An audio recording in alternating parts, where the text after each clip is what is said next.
பொள்ளாச்சியில் அரசு விடுதியில் தங்கி பயிலும் மாணவிகளை விடுதி நிர்வாகத்தினர் வேலை செய்ய சொல்லி கட்டாயப்படுத்துவதாக எழுந்த குற்றச்சாட்டு குறித்து செய்தியாளர் சிவபிரசாத்திடம் கேட்கலாம். சிவபிரசாத், இந்த விவகாரம் குறித்து மாவட்ட கல்வி அலுவலரின் கவனத்திற்கு கொண்டு செல்லப்பட்டதா? அவர்கள் என்ன கூறுகிறார்கள்?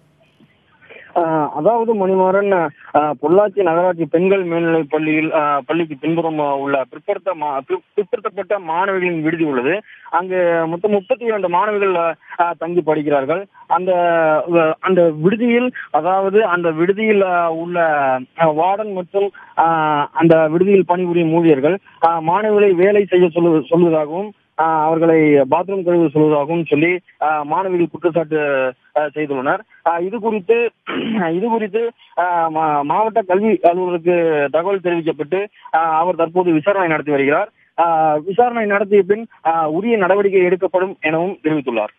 சிவபிரசாத், இந்த விவகாரத்தில் நாங்கள் பாதிக்கப்பட்டிருக்கிறோம் என்று பாதிக்கப்பட்ட மாணவிகள் கடிதம் கொடுத்திருக்கிறார்கள், நம்மிடமும் சொல்லியிருக்கிறார்கள், அதையும் பார்த்துக் கொண்டிருக்கிறோம். இந்த விவகாரத்தில் விடுதி வார்டன்களுடைய விளக்கம் என்னவாக இருக்கிறது?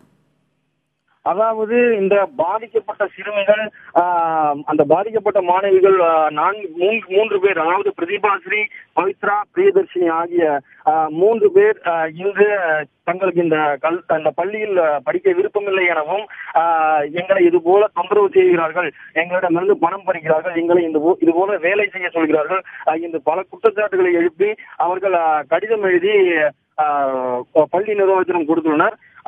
இதை விசாரித்த மாவட்ட கல்வி அலுவலர் இவர்கள் மீது உரிய நடவடிக்கை எடுக்கப்படும் என்று கூறியுள்ளார். இது குறித்து அந்த வார்டன் மற்றும் அந்த ஊழியரிடம் கேட்டபோது, எங்களுக்கும் இதுக்கும் எந்த சம்பந்தமும் இல்லை, நாங்கள் இது போன்ற எந்த விதமான ஒரு தவறையும் செய்ததில்லை என்று கூறியுள்ளனர், விளக்கமளித்துள்ளனர்.